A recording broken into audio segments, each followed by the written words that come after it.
What's up, folks? Welcome to Dish of the Day, episode 4. I am back here in the restaurant. I'm home from holiday from my Cape Town, Dubai extravaganza that I took with Hubert. Feels great to be back. We are very, painfully slow here at the restaurant.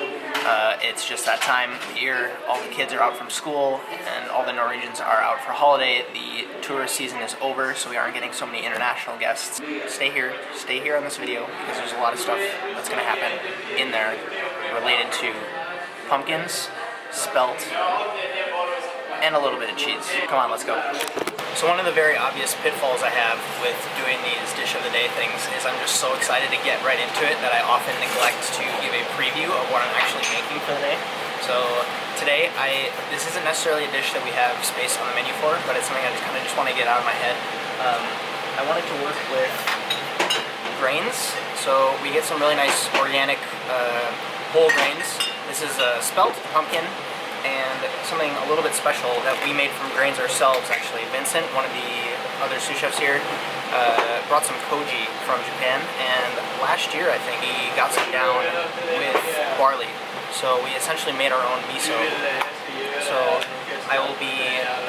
the idea is a spelt ragout with pumpkin puree, our own miso, served with some caramelized onion pieces, and then this guy here. This is havrroot, which stands for oat root, which looks a lot like salsify, but it's not salsify. The dish, in the end, will be with salsify, but for this test, this is what I have for today. I'm gonna get the projects on that take the longest. First off, I have some small onions bagged here with a little bit of salt.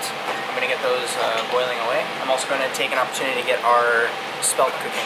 I'm gonna add some salt to the spelt. I don't want it to cook too high because I don't want the grains to kind of fall apart. I want them to almost pop in your mouth when you're eating. The other project I want to get going right away here now is the pumpkin puree. So I have some pumpkin pieces here that I've sliced super thin so that you get a lot of surface area so that they cook fast, keep that nice fresh flavor. And if you ever made a puree at a fine dining restaurant, you know how much work it is, so please enjoy this montage.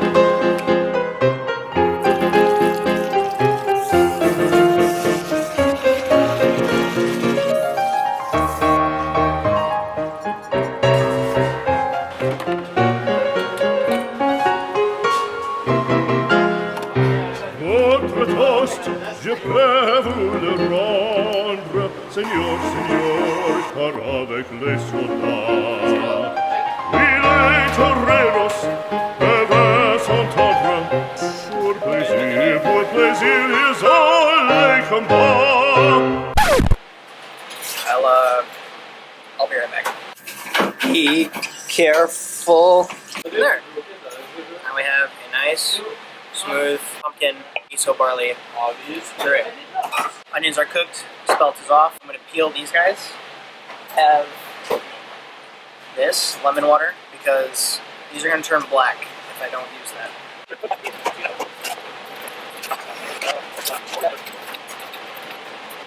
going to make a small garnish tray now, just before I pick everything up.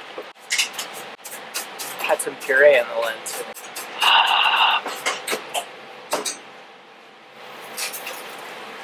Split the onions in two. I'm going to roast these with a little bit of oil just to get some color on them.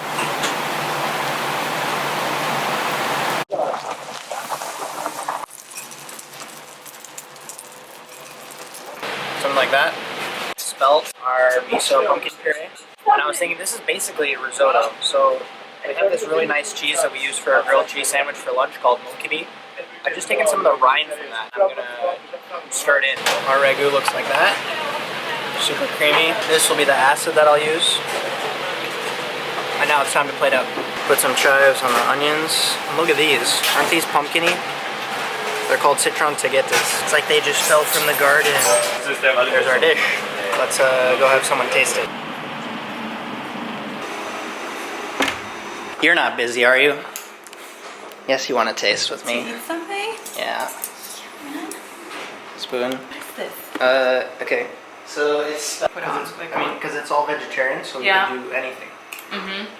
My first instinct would want to be like to put a pork cheek or a lamb neck The problem something with fatty. yeah. It's super nice for like fall weather. Cool. The end. Okay, one more. Yeah. All right, so that was some good feedback.